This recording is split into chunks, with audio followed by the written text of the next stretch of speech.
वृंदावन गए थे, बहुत आनंद आया। हरिद्वार गए, बहुत आनंद आया। आज कथा सुनी, बहुत आनंद आया। हम बात बात पर जो कहते हैं आनंद आ गया, आनंद आ गया, आनंद आ गया, तो ये आनंद है क्या? आनंद कोई बाहर की वस्तु नहीं है, आनंद कोई पदार्थ नहीं है। आनंद है केवल और केवल आत्मानुभूति, आत्मा का ज्ञान। जिसे आत्मा का ज्ञान है, जिसे आत्मा की अनुभूति हो गई है, ऐसा व्यक्ति कोई भी कार्य करता है, जहां भी जाता है, जहां भी रहता है, हर बात में वो यही कहता है, आनंद आ गया, आनंद आ गया। भाई अरे भोजन ठीक भी नहीं बना हो ना, तो भी उसे पूछो, महाराज भोजन कैसा बना? अरे भैया आनंद आ गया। वो दोष देखेगा ही नहीं। तीर्थ यात्रा में गया, कितनी भी तकलीफ हुई, कितना भी श्रम हुआ, कितनी भी परिश्रम हुआ, कितनी भी कठिनाई उसने झेली, लेकिन आप पूछिए उसे, भैया आप वृंदावन गए कैसा लगा? तो वो यही कहेगा, भैया बहुत आनंद आया। क्योंकि आनंद उसके भीतर भरा हुआ है साहब। जिसके भीतर आनंद है, उसे हर जगह आनंद ही आनंद है।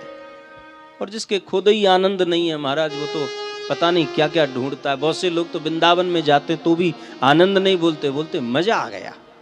अरे भैया वृंदावन घूमने गए, मजा आ गया। अरे भाई वृंदावन मजा की चीज नहीं है। खाना खाते हैं, भाई क्या टेस्टी खाना, मजा आ गया। कथा सुनी, मजा आ गया। मजा शब्द में और आनंद शब्द में उतना ही अंतर है जितना जमीन और आसमान में है। मजा शब्द कहने में भी बड़ा अटपटा सा लगता है। उस शब्द में, उस भाषा में सभ्यता नहीं है। लेकिन आनंद, आनंद जब आप कहते हो तो हृदय गदगद हो जाता है, मन प्रफुल्लित हो जाता है। साहित्य का तो खेल ही है महाराज, शब्दों का तो खेल ही है। इसलिए आज से आप भी ऐसा प्रयास करिए, हम कोई भी कार्य करें एक ही शब्द अपनाएं, आनंद आ गया, खूब आनंद आया महाराज। तो परमात्मा का नाम है सच्चिदानंद। कैसा है, कैसा स्वरूप? सच्चिदानंद रूपाय। और करते क्या हैं वो? विश्वोत्पत्त्यादि हेतवे। वही परमात्मा विश्व की उत्पत्ति करते हैं महाराज। और ध्यान देना, केवल उत्पत्ति कर दी इतना ही नहीं, उत्पत्ति करने के साथ साथ उसका फिर पालन करते हैं। और पालन ही नहीं, पालन के साथ साथ जब अंत में उनका मन भर जाता है तो इसका लय भी कर देते हैं। जैसे छोटा सा बालक खिलौनों के साथ में खूब मन भर के खेलता है, और जब खेलते खेलते उसका मन भर जाता है तो या तो खिलौना को तोड़ देता है, फोड़ देता है, या फेंक देता है, और उसके कोई काम का नहीं रहा। ऐसे ही ठाकुर जी का काम है, दुनिया को बनाना, दुनिया का पालन करना, और सबको अंत में अपने आप में लीन करके जो चैन की नींद सो जाते हैं। वटस्य पत्रस्य पटे शयानम बालम मुकुंदम मनसा स्मरामि। और क्या करते हैं? तापत्रय विनाशाय।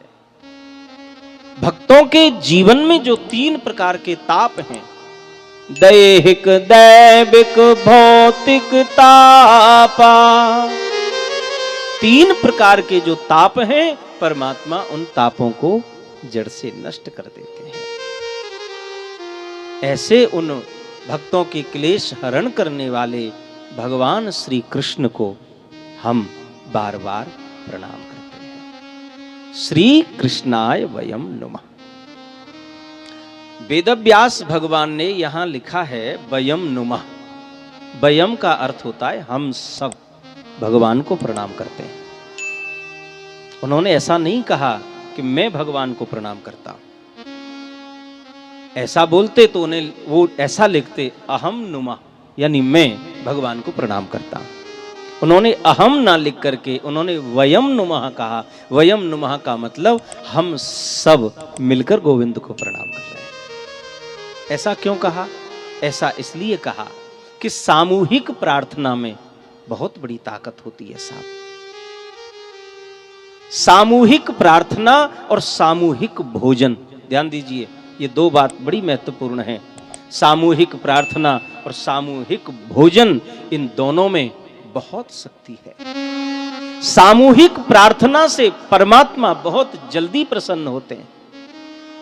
आप अकेले भगवान को पुकारिए, भगवान इतना जल्दी प्रकट और प्रसन्न नहीं होंगे।